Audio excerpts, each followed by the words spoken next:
শোনো, আমি যদি কোনো মেয়েকে বিয়ে করার সময় 10 লক্ষ টাকা মোহরানা দেই, এটা যদি তুমি প্রতিবাদ না করো, এটা যদি তোমার দৃষ্টিকোণ থেকে জায়েজ হয়, তাহলে তোমরা বাংলাদেশ সরকারের কাছে আবেদন করো।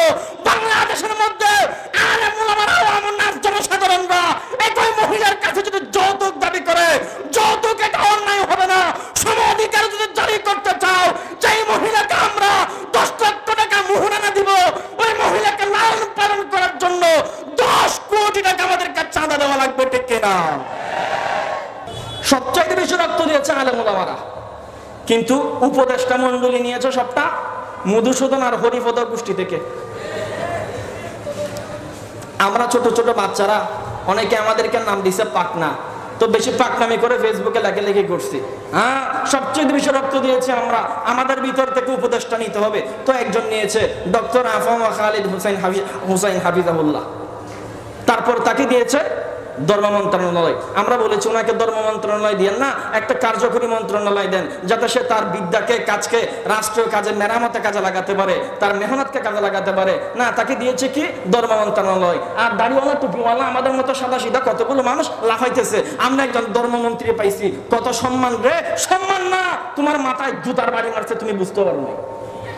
মানে কি জানেন হুজুর, আপনি আলেম মানুষ, নেন মসজিদটা নিয়ে থাকেন, আপনি কি রাষ্ট্রনীতি এত বুঝবেন, নেন মাদ্রাসাটি নিয়ে থাকবেন, ওই হজ আর উমরার খরচটা একটু কমাবেন। বিশেষভাবে রমজান মাসের চাঁদটা পূর্ব দিকে না পশ্চিম দিকে, কোন দিকে উঠছে, জুর্মি লাগাই একটু দেরিকে আমাদেরকে জানাইন। এছাড়া একজন ধর্ম মন্ত্রণালয়ের দায়িত্বশীলের আর কি কাজ?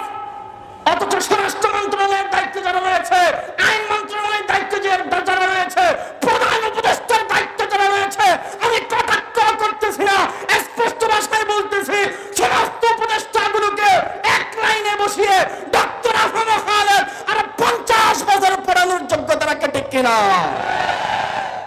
তারা দায়িত্ব দেওয়া হয় নাই। আলেম মানুষ কেন দায়িত্ব দিবে? আলেম আবার ডক্টর, হাউ ইজ পসিবল? এটা কেমনে সম্ভব? আলেম সে আবার ডক্টর কেমনে? আলেম হয়ে আবার সে রাষ্ট্র চালাবে কেমনে? এই যে বৈষম্য। সুন্দর সুজলা সফল রাষ্ট্র আমরা আপনাদেরকে উপহার দিলাম, এই রাষ্ট্রের মধ্যে আয়সা করছি কি? নারী নীতি। শাহবাগী কতগুলো আয়সা বাংলাদেশের মধ্যে নারী উন্নয়নমূলক একটা কর্মকাণ্ড গোটাইয়া নারী স্বাধীনতা, নারীর সম অধিকার চাচ্ছে গত কয়েকদিন পর্যন্ত। আপনারা দেখছেন কি দেখেন নাই? আচ্ছা, ইসলাম কি নারী অধিকার দেয় নাই নাকি দিছে? বলো হুজুর, নারী অধিকার কোথায় দিল? ছেলেরা পাচ্ছে বাবার কাছ থেকে 16 আনা, মেয়েরা পাচ্ছে বাবার কাছ থেকে 8 আনা। তো বৈষম্য করা হচ্ছে। ছেলেরা 16 আনা পাইলে মেয়েরাও তো 16 আনা পাইতে হবে, ওদের দাবি তো সঠিক। এটা জনতার প্রশ্ন, তার জবাব। বাবার কাছ থেকে 8 আনা মেয়েটা পাচ্ছে, কন্যাটা পাচ্ছে, এটা আপনার নজরে আসে।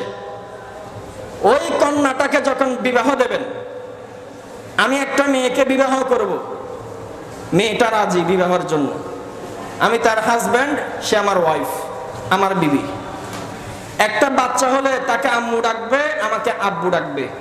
এই বিয়ের মধ্যে আমার যতটুকু কল্যাণ, আমার যতটুকু চাহিদা, আমার যতটুকু প্রয়োজন, ঠিক ততটা প্রয়োজন ওই মহিলাটারও আছে যে আমাকে বিবাহ করতেছে। তাহলে আমার প্রশ্ন, সাধারণ নলেজের প্রশ্ন, সকলের নিকট প্রশ্ন, বিশেষ করে শাহবাগী নারীদের নিকট আমার এই প্রশ্ন, যে মেয়েটা আমাকে বিবাহ করলো, আমি যে মেয়েটার বিবাহ করলাম, আমি বিয়ে করার সময় তাকে মোহর কেন দেওয়া লাগবে, কাবিন কেন দেওয়া লাগবে? সবাইকে একটু বসতে হবে, সামনে একটু বসতে হবে, জোরে আসতেছে, একটু বসতে হবে, রাস্তাটা একটু পাকা। ঠিক আছে, আমি বিয়ে করবো একটা মেয়েকে, তাকে কেন আমার মোহরানা দেওয়া লাগবে? যদি বলেন সম অধিকার, তাহলে আমি বলবো, ও শাহবাগীরা শোনো, আমি যদি কোনো মেয়েকে বিয়ে করার সময় 10 লক্ষ টাকা মোহরানা দেই, এটা যদি তুমি প্রতিবাদ না করো, এটা যদি তোমার